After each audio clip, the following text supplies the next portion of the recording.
We're going to be talking about Scrum, this boring topic, this non-agile framework to all of the normal people out there who are just getting themselves in tech. What is Scrum? Scrum is a way of working on big projects by breaking them down into smaller, more manageable pieces and delivering working chunks of software on a frequent basis. The frequency of the delivery can be a time frame from 1 to 4 weeks. However, the most common time frame is of 2 weeks. This time period iteration is also known as a sprint. Okay, so what is a sprint? This is going to be the time that I'm going to use to do something. The something is up to you as a product manager or product owner in your development team. The main idea is to have something shippable at the end of those 2 weeks.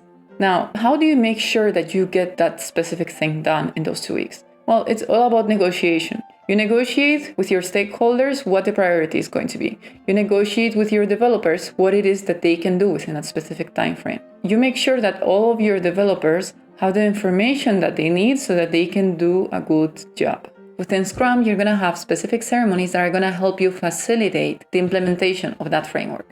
What are the sprint ceremonies, you ask? We have the Daily Standup, we have the Sprint Planning, and officially, I think, we have the Sprint Refinement, then there's the Sprint Review, also unofficial, Sprint Demo, and Sprint Retrospective. A Daily Stand-Up is a meeting that happens every day. It should be short, 5 to 15 minutes. Within the Daily Stand-Up, the main idea is to have everyone in sync. One of the most valuable parts is for people to talk to each other. If you've ever experienced a team where each person is working just by themselves and no one's communicating, this type of meeting can really fix things for you. The aim of the meeting is not just to recite what it is that you're going to be doing for that day or to look at a board together and everyone just says what they're doing. No, you're just sharing, hey, I'm going to work on this and I'm actually going to need help from this person. Can you help me? Do you have time? And they'll say yes or no. And then everyone knows if there is going to be a blocker. Does anyone have time for a code review? This is what daily stand-ups are good for. A daily stand-up can also be used to create a good culture within the team. It's all about making everyone feel comfortable talking to each other. Why do I want to make people comfortable talking to each other?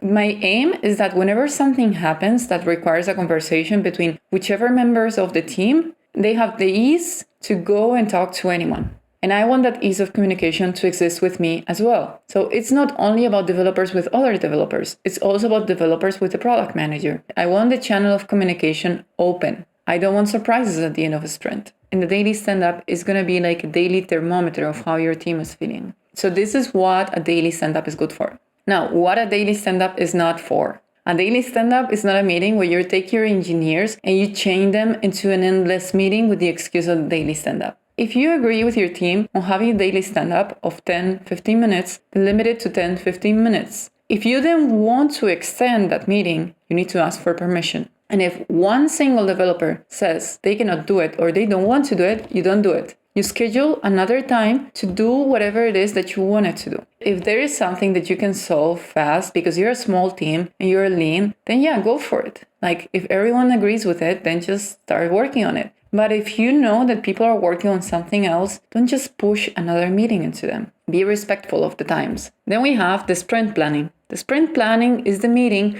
when you'll decide what you will do in the following sprint. In this meeting, you're going to meet with everyone with a view of the already estimated work, and you're going to agree on what it is that you're going to tackle. You're defining the work that you're going to do, and you kick off the work with that particular meeting. Then there is the sprint refinement, sprint grooming, whatever you want to call it. It is something you need to be able to do your sprint planning. You want to sit down with your engineering team and go over the user stories, go over the tickets that you're planning for the upcoming sprint. This session aims to get an estimation of the work. So you want the engineers to understand what it is that they're going to be working on and ask the questions that allow them to understand whether it's possible to achieve something or not, or whether they're going to need additional information or not. The meeting should be efficient. If the meeting runs for too long, ask your developers to take a look at the tickets that you're going to be looking at during your sprint refinement. Ideally, they've all taken a look at something. And if they haven't taken a look, you need to tell them something about it. That means that they are slacking. So whoever is doing that, you need to have a conversation and say, hey, this is a meeting with a lot of people. We want to make it efficient. Do you think for the next time you could take a look at it a little while before so that you can come into the meeting with questions, not to learn what's going to happen? The smaller the team, the more possible it is to have everything improvised. The more the team grows, the more planning you need. Then we have the sprint review. Now, the sprint review happens at the end of the sprint. This is a meeting that you could perfectly do right before the sprint planning. So you just go over the topics that you completed within the particular sprint and the things that got left over. Usually, I think the official version is that you share with stakeholders the work that you did, blah, blah, blah. If I'm sincere, most stakeholders don't want to be hearing about all of the engineering work. They want to hear about the engineering work that applies to them. And they want to hear about things that can be understood for the business. In some companies where there is a lot of change, a lot of growth, things go very quickly, you'll also have a sprint demo, where you display in front of the rest of the company what it is that you accomplished. If you have nothing to show, you don't need a sprint demo. Then you have your Sprint Retrospective, the famous retro. This is a meeting where you're going to talk with the full team and try to understand if there's a better way to work together, if there's anything that could have been improved. This is basically a meeting where you want to air the dirty laundry and you want to have a real conversation about it.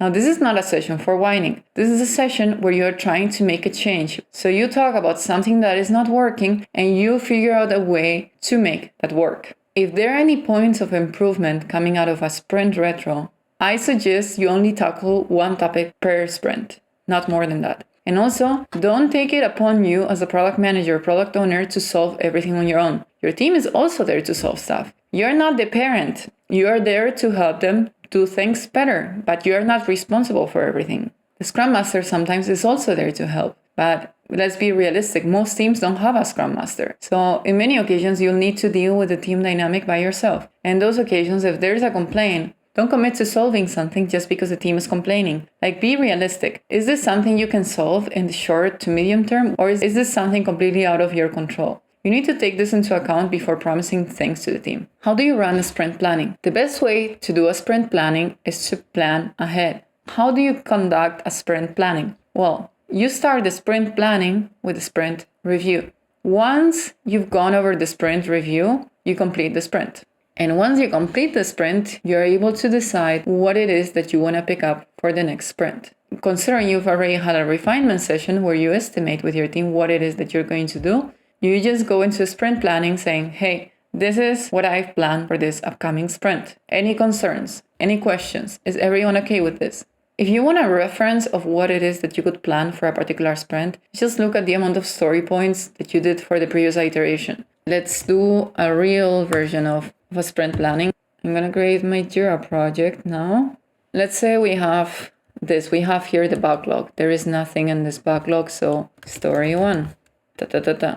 And it goes into the backlog. Then I create another story. Story 2. Story 3. This is enough actually. Let's say we have a very little team. We just want to do like 4 stories or 4 tasks per sprint. First of all, we need to prepare a sprint. We are going to call this like something about the week, like calendar week. Then we say 2 weeks. We start today. You're going to start within a time where you're actually working. Then you have the default end date thing. Here you have the sprint goal. Do you need a goal or not? Well, if you want to motivate your team a lot at the beginning, you can set a goal. Deciding what goes in here is something that you need to decide on as a product manager. However, ideally, you will take into consideration the feedback from your developers. We are going to create another sprint. You see that I have an empty sprint in here. If I want to create another sprint, I just go here into the backlog and I create another sprint. And you see that the number is being dragged. In here, I would need to change this to week 23. Before doing a sprint planning, you want to do a sprint refinement. And what you're doing here is beforehand, you as a product manager need to decide what it is that you want to refine. You can either drag them, which is a little bit uncomfortable. You can move it into a sprint like this. You can just drag them back, or you can do whatever you want. Another thing you can do is just move this up here. In any case, you can just define, okay, these are the stories that I'm planning initially to do in my next sprint. So now I want to have a refinement session. And in the refinement session, you ask people to estimate. You can either use a planning poker. I don't know if you know planning poker is like these tools to determine the amount of story points that you should give to a specific task. So everyone votes in a specific moment. You should have a conversation about why the people who went very high or the people who went very low chose that number. What you'll do is ask them the story point estimate. Okay, let's say you estimate everything is 8 story points and you have your sprint ready. Let's say you already did your sprint refinement for your next sprint. Well, here we only have one. So let's say here you have the button to start the sprint. So you decide, okay, I'm going to start the sprint. I'm going to start it right now. And then you start the sprint. Now let's say everyone completed all of the assignment. So everything is completed. So you just completed the sprint.